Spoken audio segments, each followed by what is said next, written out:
My name is Rob Hughes. I'm the Geo-Survey Manager with Jones Engineering. Tonight we're going to talk briefly about Geo-Survey and Geo-Survey within the M&E industry. What we do and the benefits of what we do to the industry, both mech and elec. Then we will outline 2 lean wins that we have been created and associated in the last number of years since the lean principles have really been grasped by the industry. Following that, we will do a brief demonstration of 3D laser scanning and high precision set out techniques. Following on then again, we'll have a summary of what we've just discussed, and then finally we'll have a brief question and answer session. So if you wouldn't mind keeping your questions till then, that'd be great. Just to give you a bit of context as to where Jones Geo-Survey sits, we are part of the specialist support division of the company, sitting there beside specialist lift and maintenance. We've been operating since February 2013, so we've just entered our 5th year in operation, and everything has been going very well so far, and we're looking forward to many more years active in the industry. In those 5 years, we've been involved in many large-scale construction projects, going from pharmaceutical to data centres to semiconductor to food and beverage and so on. We operate in Ireland and across Europe internationally as well. If I was to give you a statement of what we're trying to do, we supply specialist services with expert knowledge of measurement to provide accuracy and precision to your project. Our goals are client-driven. It is to reduce program times, to improve the design and construction process as a whole, hence removing error and clashes from your project, and finally, as a result, given project success, which is what we all need. If I were to give you a motto of what we do, we try and close the gap between design and site and design. We provide designers or BIM detailers with the information they need so that they can sit where they're most productive in their BIM suite, essentially, and design with everything they know, a complete understanding of the site that the project is taking place in. We then move to site and we enable the site crew to use accurate set-out techniques so that they can implement the design accurately down on site. Hence, our whole project being far more accurate and precise. So if we look at the first of 2 lean wins that we're going to discuss tonight, we have grid lines. This grid lines is what we've actually done. The meaning of it is it was used for set out. So our scope was to set out equipment, set out supports for services, and the services themselves needed to be set out accurately on site. What was happening was we had a multitude of techniques being used by various people, all of which the techniques, the tools being used had varying degrees of accuracy inherent in them. And all of this intensified the coordination that was required to carry out the project, in turn increasing the clashes that we were finding on site. What we found was missing was a standard methodology for set out, a one-stop shop for everything that we needed to do.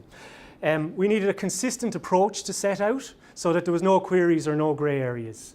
What we needed to do finally was get accuracy within construction tolerances. So if I take a sample M&E project and we dig down and we see the scope of work we have to do, the traditional method would be to use existing features on site for set out. That's all fine until we come across an error. One of our columns, for example, here is misaligned. You know, it's shifted, or it may be rotated, or it may be twisted. We then have an issue with our traditional form of set out. Our solution then was to create grid lines that were independent of the architectural grid lines that would generally be supplied within a project. We created grid lines, we increased the number of grid lines so that the spacing between the grid lines was at a max 3 meters. Hence, your fitter would only have to pull a tape 1.5 meters. We positioned these grid lines out in the open so that they were easily accessible for the end user, who would be the fitter or the electrician. The result then was that we had precise reference lines on site to aid installation. They weren't buried in columns or buried in walls. They were out in the open, there was loads of them, and they were quite neatly packed together. We then, because our grid lines were there and easily accessible, we were able to ensure that the supports for our services were far more accurate than what would traditionally have happened. Once our supports were far more accurate, we then were able to mark on the accurate supports where the pipe centres were. So the knock-on effect from getting far more accurate supports in place was that our services went in far more accurately as well. So how does this actually look on site? You can see here a couple of datum marks, the black and white stickers on the underside of the steel. We would have a geo-survey team go down there and set out these to millimetre accuracy. That easting line would then be present on our set out drawing, and dimensions to the bracket would be then stated there. So first of all, easy access to our grid line and not too far away. Then that same grid line is referenced on our drawing. It just removes the misalignment that may be inherent in construction industry. If we think for a moment, civil guys, they're not working to maybe 5 mil what the mechanical guy has in his scope. They're working to 25, 40, 50 mil. So it's different strokes for different folks, but this is what we needed to do to ensure accuracy in our project. So you can see here that we will have a X access line, a Y access line, and on the column we'll have an elevation. So each of your X, Y, and Z is covered. All the guys have to do is go down on site, put their laser level on the ground, shine it through our 2 or 3 reference points, hence generating a laser line. That can then be, you can move along the line. You're not restricted to columns or walls. It's independent of existing features.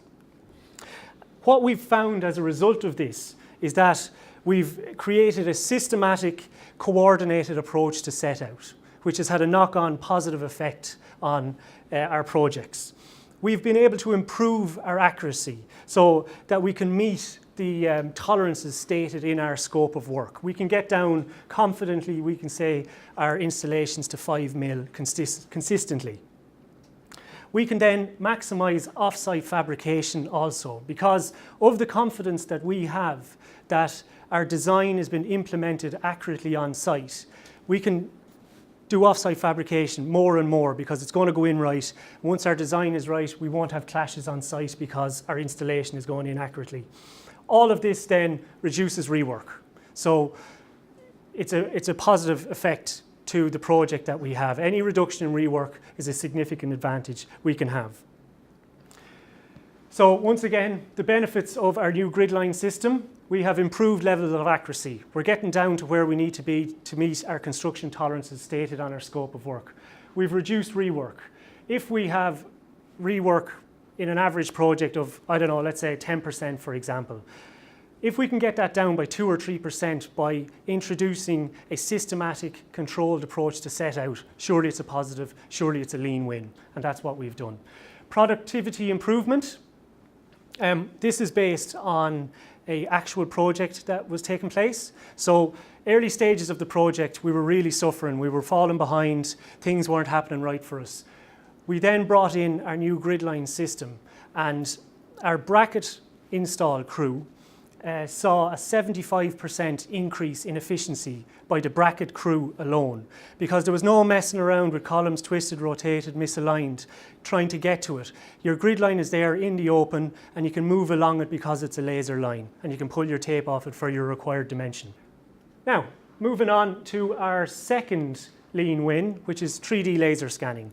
3D laser scanning is a form of survey which creates a 3D point cloud. I'm going to play a video now which essentially shows exactly what it is.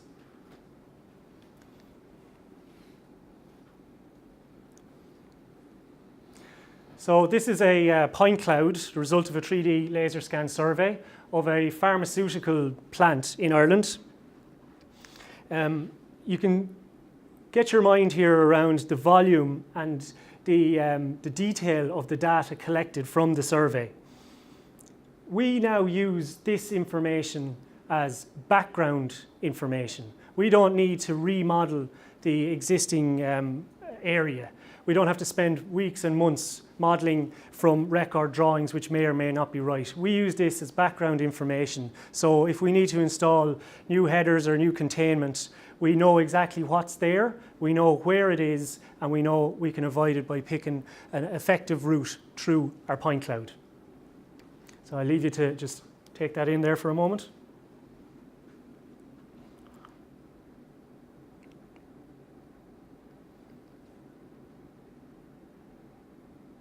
You can see where the people were picked up in the point cloud as well. So anything that it sees, it will record the information. We can cut that out of the information afterwards if required.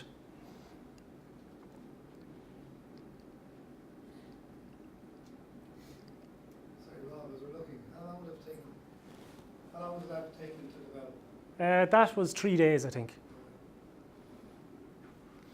Okay, if we move on to a still image of a point cloud again, we can see that it's an accurate representation of existing conditions. So what is on site is captured by the laser scanner. There's minimal loss of information. You can only imagine the amount of time a guy with a measuring tape would have been down there trying to gather that level of information.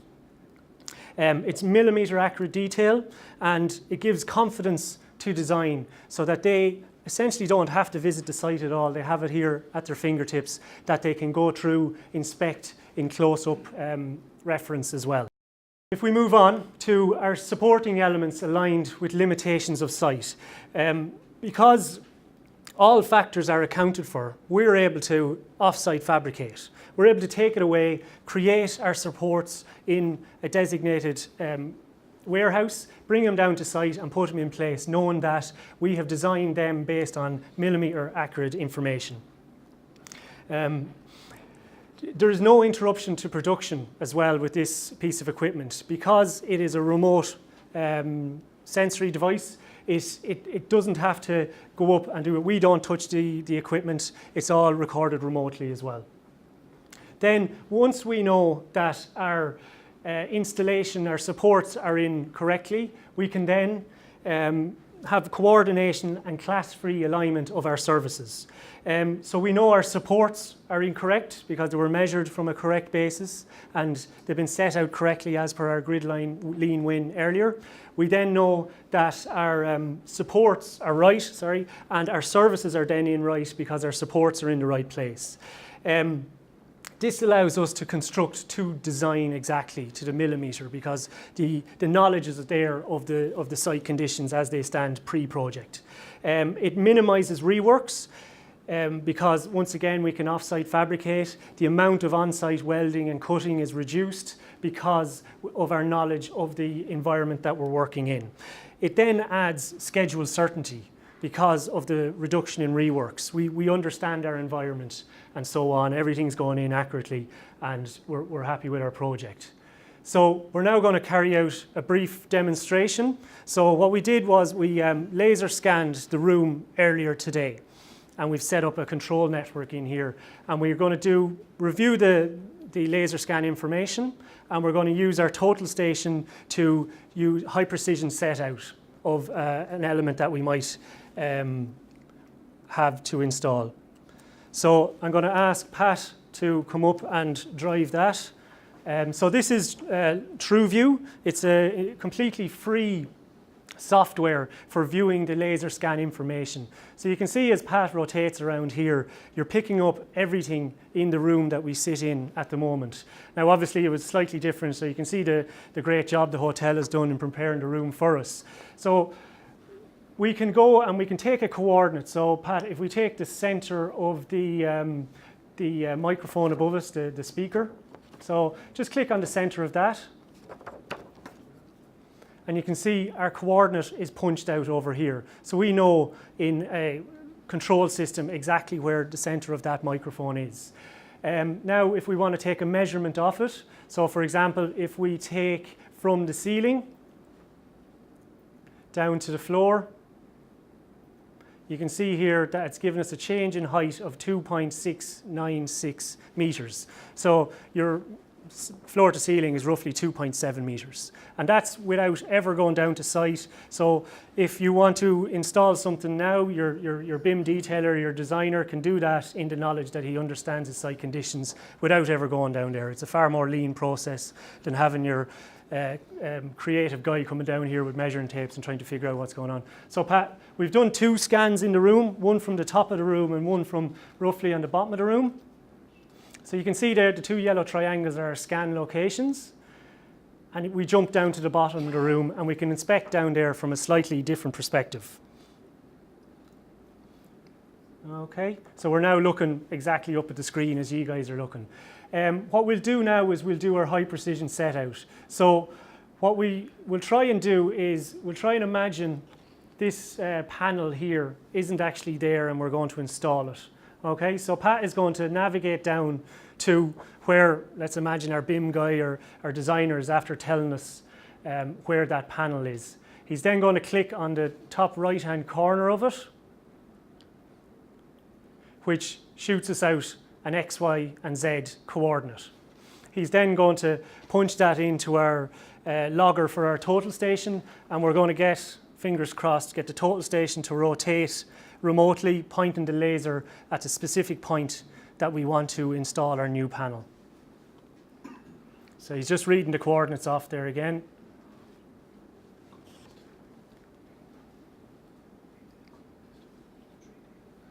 No pressure, Pat. So if you mind just keeping your eyes on the total station here, once he's good to go, you should see it rotate around to where we need to mark our point for set out.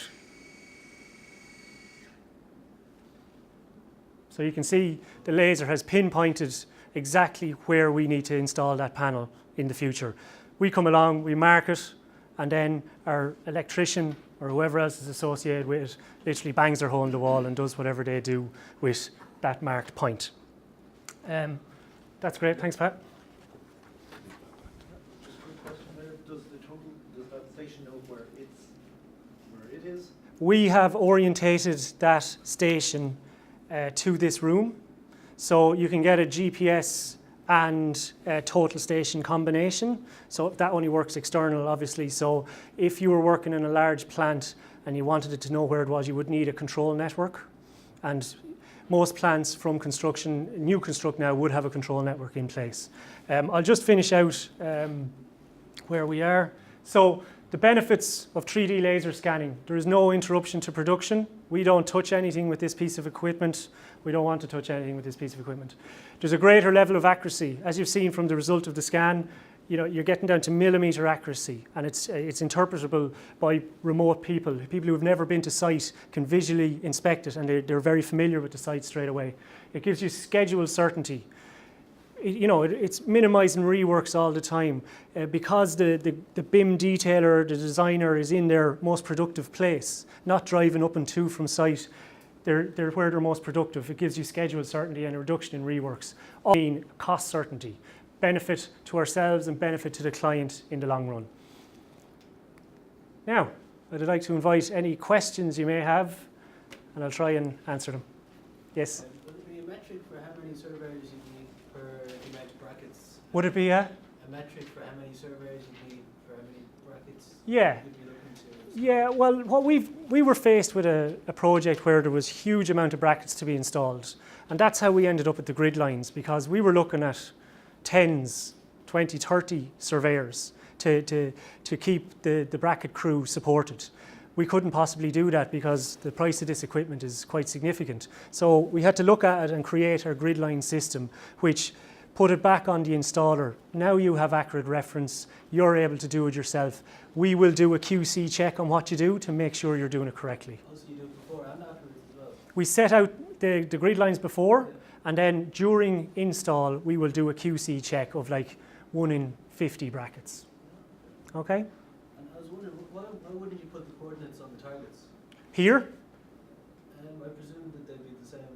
Yeah, like you can put the coordinates on the targets as well. Like we know the coordinates from having generated them through the total station, but you could easily print them on them if you wanted. Okay? So it's just the 3D, say this room, how long would it take to do this room? So Sort of, just kind of three questions on it.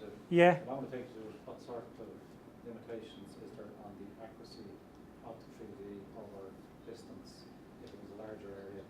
And then with your total station, what's the limitations on that for accuracy? Yeah, okay. And its extremes? Yeah, so if I can remember the three questions. How long it took?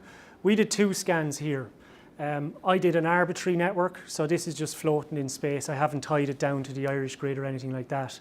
It took 30 minutes from start to finish. Set up my control network. You can see the targets up on the wall. We've 3 of those. You need a minimum of 3 for the scanner to see to be coordinated. That took 30 minutes. Your second question then was the limitations. This particular instrument has an 80-metre range on it. You can get ranges of up to, I think, 140 metres, but I could be wrong about that. And the limitation is its line of sight. So it can't see through objects. That's why we did 2 perspectives, because if we wanted to gather data from the back of the room, we had to go down there and scan there, and likewise for the front of the room, we came down here and scanned here. Similar to the total station, the range on that, I think, is in the kilometres, 3K possibly, with a specific prism that goes with it. Once again, it's line of sight, and the laser that you've seen wouldn't be the most accurate form of measurement, but for the likes of setting out a panel like that, it'll do the trick. But if you're doing high precision set out, for example, equipment in a semiconductor plant, you will use a prism and the laser, and you can get down to plus or minus 1.5 mil. Okay? Yeah? Rob, in your scan, if you look above your head there, there's a sprinkler head. Yes. Is the scanner at the range of the one at the back of the room capable of picking that up? It's roughly accurate to 1 mil every 10 metres is the spread on the laser. So obviously the closer you are to an object, the more detail you're going to get on it. The further away you are, the less detail you're going to get. But that is why we've used the example of scanning from 2 locations. You know, if I was scanning this room and passing it on for a project, I'd probably do 3 to 4 scans in here just to cover everything and have a nice enough point density that the end user was happy with it. Quick question, just on the process of picking the point out of the model, reading off the coordinates by eye and typing them into a logger, and potential for missed decimal places, and Yeah. what's the better way of doing that? Yeah, there's, you know, you can go through your BIM model and you can extract information out of it. We've done quite a manual process here because we'd half an hour in each room before we arrived. So, you know, we weren't going to go too much on it. But yeah, there are automated processes you can do that can shoot out text files. We load the text file into our logger, which means it's in our total station. We coordinate our total station and it can turn to the point from the text file. Okay. Another question? Yeah. If you're doing 2 adjacent rooms and there probably some line of sight between the rooms, how would you tie them together so you get wall thicknesses or anything? There is or isn't line of sight. There is not. There is. So you do a survey traverse. So you'd have to find entry into both rooms. So if worst case scenario, that means exiting out the east side of the first room, traversing around the outside of the building and in the west side. So you'd have to make sure your traverse is very accurate so that that's what it's all based on. It's all based on the information that we feed it. Yeah, but any surveyor worth his salt should be able to do a traverse around a building like that. Can you limit your file sizes in terms of how much data you're actually collecting? Because obviously you have a huge volume if you're then putting it into a program for your... Yeah, it's a significant issue, the file sizes. What you can do is you can reduce your point spacing. So if it wasn't an ultra high precision job, you could have a 5 or a 10 mil spacing in your point cloud. That reduces it down from, example, 1 mil spacing to 5 mil spacing would mean 1/5 of the information that you'd be getting. There's also new software packages that are reducing down all the time. Recap is a significant one, which I think has reduced it down to 1/8 the size that it was before that software came out. Okay? Yeah. I think we're getting close on time, are we? A couple of minutes there for another 1 or 2 questions. Does anybody has them? Yes. How far away would tracking progress of kind of spools and stuff be on a project using this kind of Yeah, software? we're actually doing a very interesting one week after next. We're going over to Belgium, and what we're going to do is we're going to scan a pharmaceutical plant. That information is then going to be handed out to our BIM team, and they're going to try a modular build. So they're going to go and off-site construct. We're going to go to the off-site construction area and we're going to scan what they've built. We're going to put that back into our scan to see if it works. Now, as far as tracking systems, I wouldn't really know, to be honest with you. At this point in time, it's hard to say, really. You know, you're talking about what kind of systems are in place. Generally, there's 3 forms of scanning. There's scanning before your project starts. There's just-in-time scanning, which is when my design is complete, is my area still the same as it was when I scanned before any design started? So you catch any clashes that might happen in that time. And then you have validation afterwards. So if you need to produce as-builts, you can scan for as-builts rather than continuously redlining through the project. When your project is complete, go in and scan everything, feed that back, so your BIM model is then an as-built BIM model rather than a pre-design or a design BIM model. Okay, so yeah, I've been told that's it. Thank you very much for coming anyway. I hope you enjoyed it.